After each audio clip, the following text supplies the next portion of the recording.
Friend spread false rumors about me around school, now is begging me not to take him to court.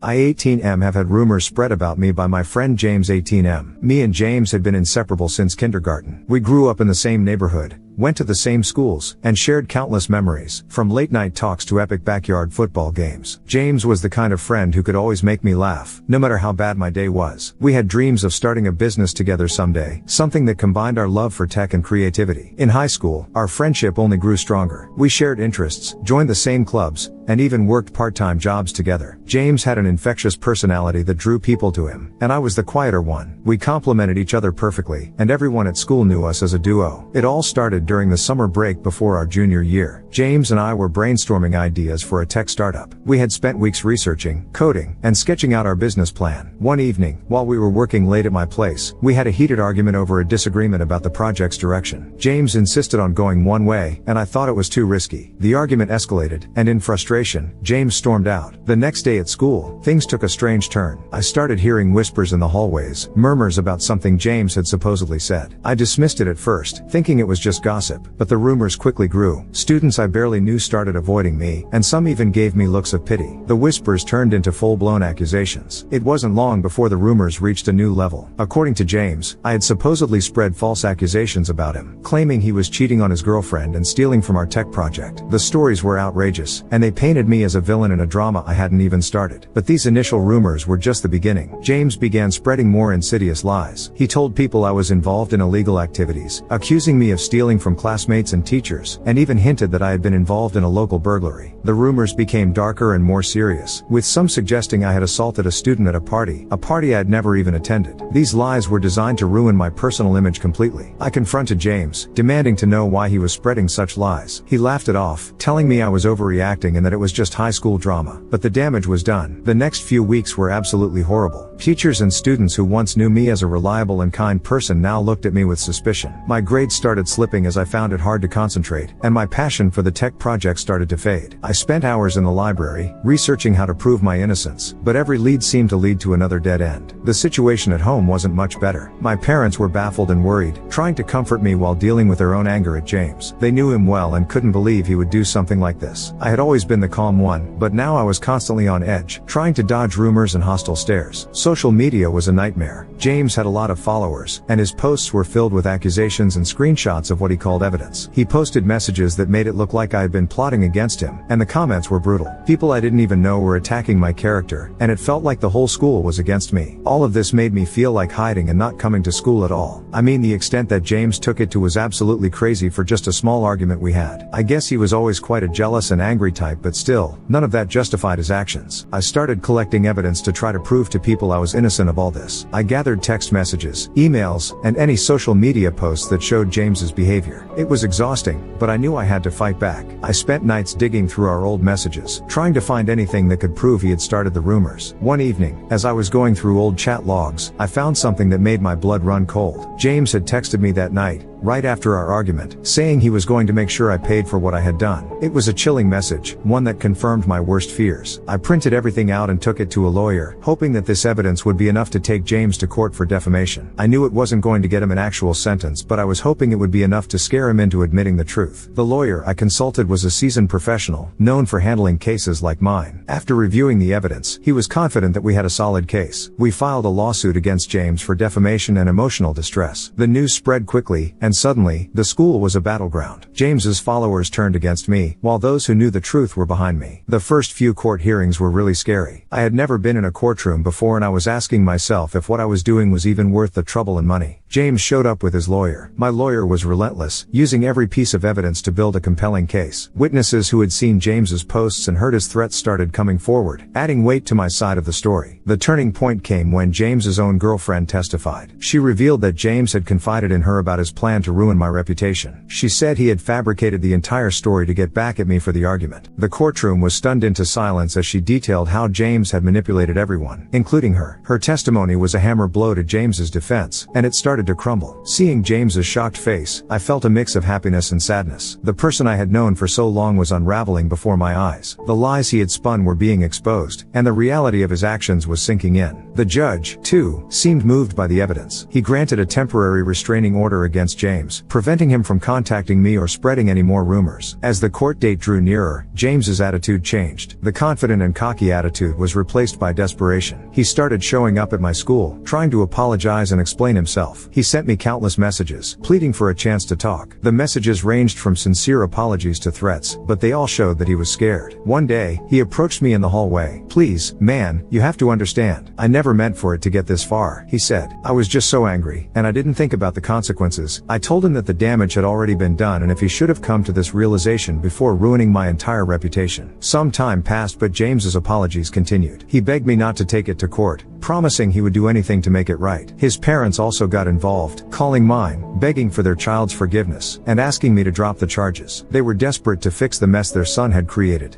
but the damage was done. I spent nights thinking about what to do. Part of me wanted to forgive James, to believe in the friendship we had once shared, but the other part knew that letting him off the hook would be unfair to everyone who had suffered because of his lies. My parents, my teachers, and most importantly, myself, deserved justice. In the end, I decided to go through with the lawsuit. It wasn't just about proving my innocence, it was about setting a precedent. I wanted to show that lies and betrayal have consequences. I informed James and his family of my decision, and the look of defeat in James's eyes was almost heartbreaking. The day of the trial arrived, and the courtroom was packed. James sat across from me. The trial was intense, with both sides presenting their arguments and evidence. My lawyer laid out the case with precision, using every piece of evidence to paint a clear picture of James's lies and defamation. James's lawyer tried to discredit me, questioning my character and suggesting I was overreacting, but the evidence was overwhelming. Text messages, social media posts, and testimonies from witnesses all pointed to one conclusion: James had orchestrated the whole thing. When James took the stand, he broke down. I don't know what caused it, but he fully fell soft. He admitted to his actions, explaining how jealousy and anger had driven him to destroy our friendship. I guess he thought that by admitting and acting sorry he might be left off the hook. The verdict came down swiftly. The judge ruled in my favor, awarding me damages for defamation and emotional distress. James was also ordered to issue a public apology and refrain from any contact with me. The courtroom was silent as the judge read the final statement, a stark reminder of the power of truth and justice. As James was led out of the courtroom, I felt a mix of relief and sadness. The battle was over, but it didn't fix the past. The friendship we once had was irreparably broken. In the weeks that followed, life gradually returned to normal. The rumors died down, and the whispers in the hallways turned to silence. I focused on rebuilding my life, my friendships, and my passion for the tech project. But the experience had changed me. I was more guarded and more cautious about who I trusted. The scars from James's betrayal ran deep, and it would take time for them to heal. I also found a new sense of purpose. I wanted to use my experience to help others who might be going through similar situations. I started volunteering at a local community center, giving talks about the importance of truth and integrity. Sharing my story was a good feeling, and I hoped it would inspire others to stand up for themselves. James's life changed drastically after the trial. His reputation was shattered, and many of his former friends turned their backs on him. He struggled to rebuild his life, facing the consequences of his actions every day. The public apology he issued was met with mixed reactions. Some people forgave him, believing he had learned his lesson, while others remained skeptical. James eventually transferred to another school, unable to face the daily reminders of what he had done. The move gave him a chance to start over. He reached out to me once more, asking for forgiveness. This time, I was able to respond with a clear mind. I told him that while I couldn't forget what he had done, I hoped he would learn from his mistakes and become a better person. Rebuilding my life after the ordeal was a slow and steady process. I focused on my studies and my tech project, determined to prove that I could rise above the challenges. My grades improved, and I started participating in school activities again. The support from my parents, teachers, and true friends was invaluable. They helped me regain my confidence and reminded me that I was more than the rumors that had been spread about me. I also made new friends, people who saw me for who I was and appreciated my integrity. These friendships were built on trust and mutual respect, and they helped me move forward. The tech project that had once seemed like a distant dream began to take shape again. I poured my energy into it,